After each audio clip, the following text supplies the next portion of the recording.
Here is how to correctly place our inlay silicone patches. Remember that you can use them from both sides depending on your client's eye shape. Clean the eye contour area with the inlay mousse to remove makeup residues and excess sebum. Then rinse with the help of a wet cotton pad.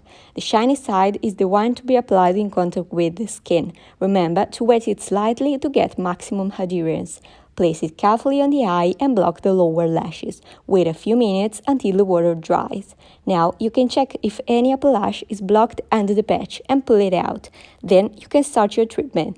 The silicone pads are available in two different colors: white for eyelash extensions and black for lash filler treatment. Do not forget that they are reusable. Once removed, rinse with water and disinfect them with Inlei F+.